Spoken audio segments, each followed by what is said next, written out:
Halo teman-teman semuanya, pada video kali ini kita akan belajar mengenai limit fungsi trigonometri. Nah, materi ini ada pada kelas 12 Matematika Peminatan. Nah, sebelumnya, perkenalkan, saya Nanda Nur Ramadhani dan teman saya, Helena Ratri Puspitarini.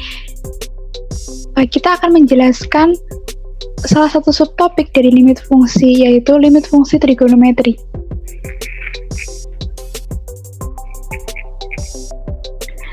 Nah, selanjutnya, sebelum kita belajar lebih lanjut mengenai limit fungsi trigonometri, teman-teman pasti sudah pernah belajar apa itu fungsi aljabar dan fungsi trigonometri.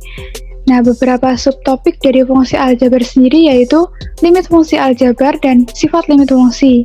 Nah, subtopik pada fungsi trigonometri ada rumus trigonometri. Nah, buat teman-teman yang lupa dengan materi sebelumnya, mungkin teman-teman bisa mencari dulu catatan atau membuka lagi catatan supaya dapat mengikuti pembelajaran kali ini dengan baik. Oke, next. Nah, pada limit fungsi trigonometri ini kita akan membahas apa saja sih? Yang pertama yaitu substitusi langsung, yang kedua rumus dasar limit fungsi trigonometri, yang ketiga pemfaktoran, yang keempat menyederhanakan rumus trigonometri.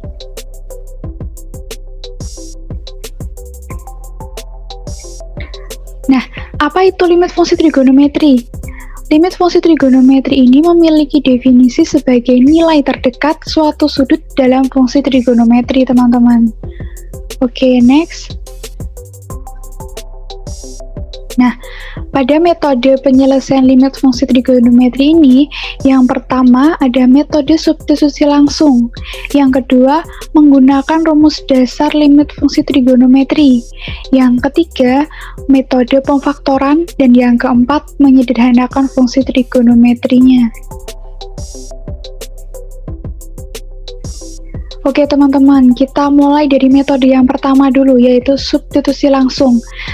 Apa itu substitusi, teman-teman? Yaitu artinya menggantikan nilai X dengan angka yang dicari atau dapat dituliskan sebagai berikut. Limit fx, X mendekati A sama dengan FA. Oke, next. Nah, teman-teman pasti sudah pernah belajar mengenai sudut istimewa trigonometri. Nah, untuk kita belajar limit fungsi trigonometri ini, kita juga akan menggunakan sudut istimewa ini, teman-teman. Coba teman-teman lihat tabel pada layar di sini. Contohnya, sin 0 derajat yaitu nilainya 0, sin 30 derajat adalah setengah, dan sebagainya. Oke teman-teman, untuk memudahkan teman-teman dalam memahami materi ini, kita langsung saja ke contoh soal sudut istimewa trigonometri. Nah, di sini kami memberikan beberapa soal. Yang pertama, limit sin 3x, X mendekati pi per 3. Nah, pi-nya adalah 180 ya, dibagi 3 sama dengan 60. Langsung saja kita substitusikan menjadi sin 3 dikali 60 derajat sama dengan sin 180 derajat sama dengan 0. Nah, yang kedua, limit tan X ditambah 3, X mendekati 2pi. Nah, 2pi itu adalah 2 dikali 180 sama dengan 360. Kemudian langsung kita substitusikan menjadi tan 360 derajat ditambah 3 sama dengan tan 360 derajat itu 0 ditambah 3 sama dengan 3. Nah, kemudian yang nomor 3, limit X mendekati 0, sin 4x per sin 3x. Nah, langsung saja kita substitusikan ya teman-teman bahwa X-nya itu 0. Maka sama dengan sin 0 per cos 0 sama dengan sin 0 itu 0 dan cos 0 itu nilainya 1, maka hasilnya 0 per 1 sama dengan 0. Oke, next. Oke, baik. Selanjutnya kita lanjut ke metode 2, yaitu rumus dasar limit fungsi trigonometri. Nah, nanti kita akan menggunakan rumus dasar ini teman-teman. Contohnya, limit X mendekati 0, sin X per X sama dengan limit X mendekati 0, X per sin X itu sama dengan 1. Nah, sebelumnya kita akan belajar dulu pembuktiannya limit. Kenapa bisa limit X mendekati 0, sin X per X ini sama dengan 1. Nah, oke, lanjut. Oke teman-teman, untuk pembuktiannya kita menggunakan lingkaran pada koordinat kartesius.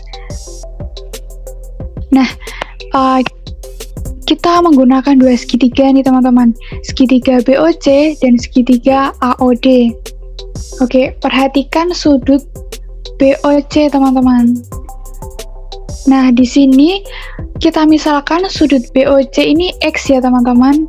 Nah, jadi untuk kita mencari sin X, coba diingat teman-teman, mencari sin itu apa? Depan per miring ya teman-teman, atau singkatannya sin demi. Kalau untuk cos sami, cos sama dengan samping per miring. Nah, kita akan mencari sin X terlebih dahulu. Sin X sama dengan depan per miring, jadi BC per OB.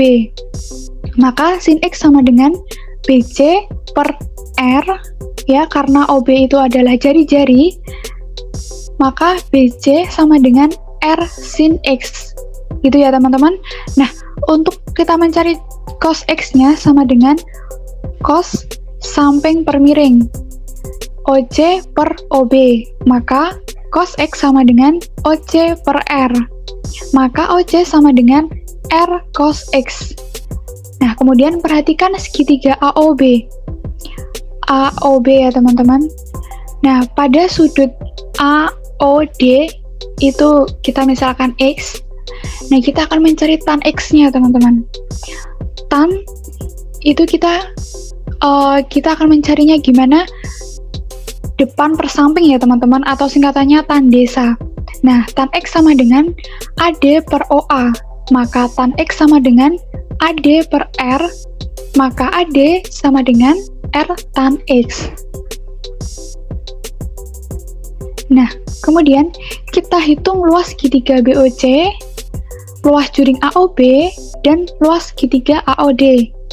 Oke, kita hitung satu-satu ya teman-teman. Luas BOC sama dengan, BOC ini adalah segitiga ya teman-teman. Alas kali tinggi bagi 2, jadi 1/2 dikali OC dikali BC. Nah, sama dengan 1/2 dikali R cos X dikali R sin X, sama dengan 1/2 dikali R pangkat 2 cos X sin X. Nah, kemudian kita cari luas juring AOB, sama dengan 1/2 dikali sudut AOB dikali R pangkat 2, sama dengan 1/2 X kali R pangkat 2. Nah, kemudian kita cari luas AOD-nya, sama dengan 1/2 dikali OA dikali AD, sama dengan 1/2 kali R tan X, sama dengan 1/2 dikali R pangkat 2 tan X. Begitu ya teman-teman. Nah, untuk selanjutnya akan dijelaskan oleh teman saya. Oke, baik. Selanjutnya, dari sini telah kita ketahui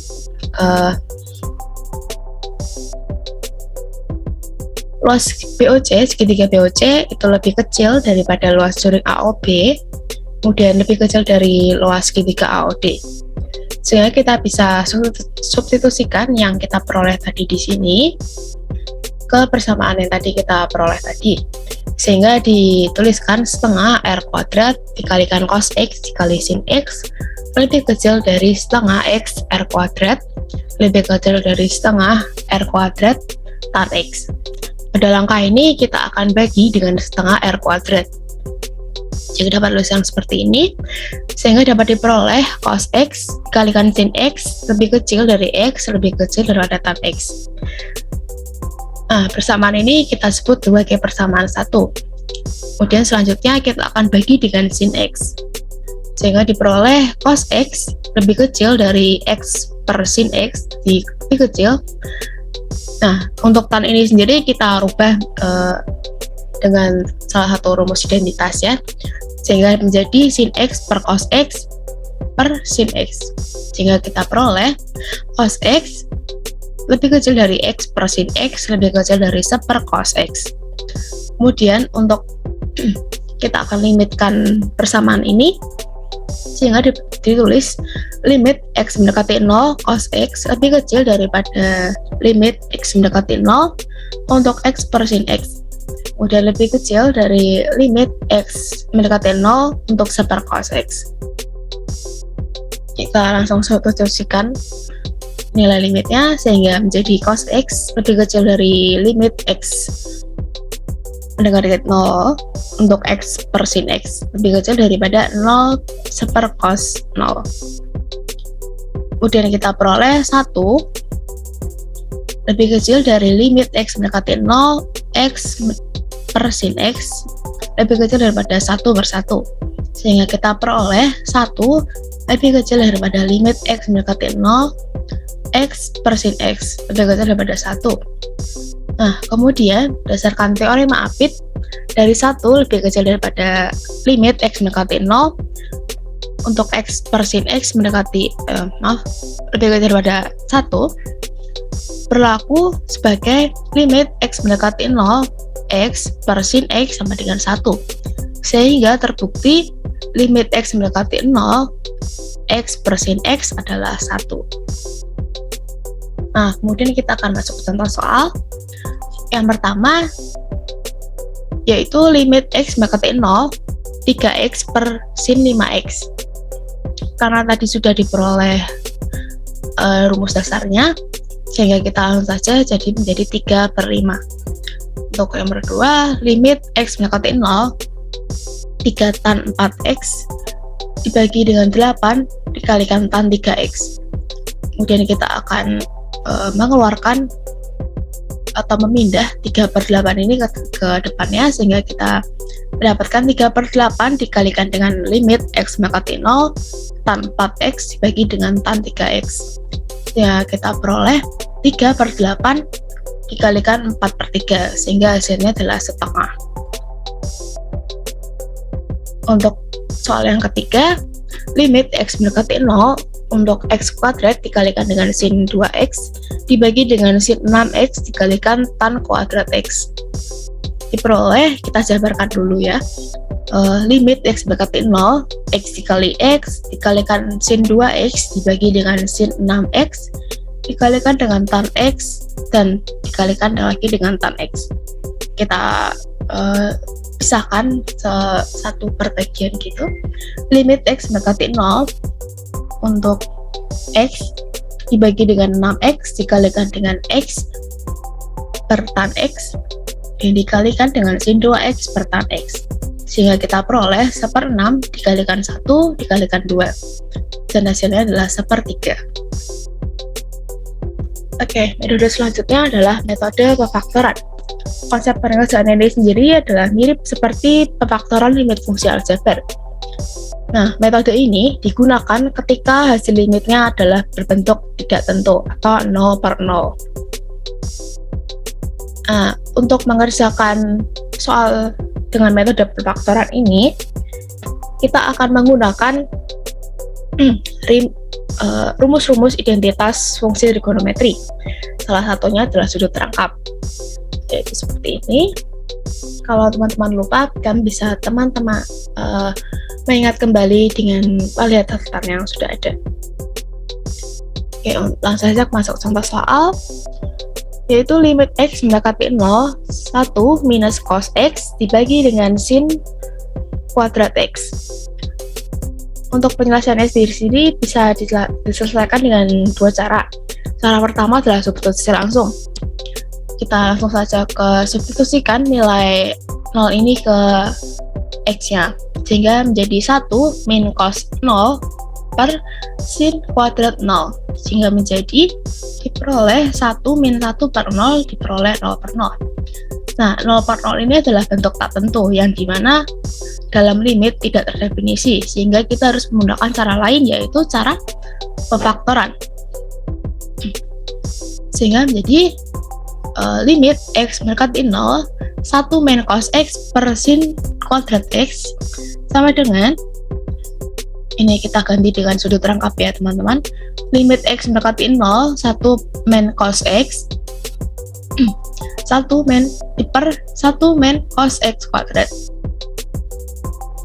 kemudian menjadi limit x mendekati 0 1 cos x per 1 plus cos x dikalikan dengan 1 min cos x, sehingga kita peroleh limit x mendekati 0 1 per plus dibagi 1 plus cos x, kita peroleh kembali 1 per 1 plus cos 0, sehingga kita peroleh setengah.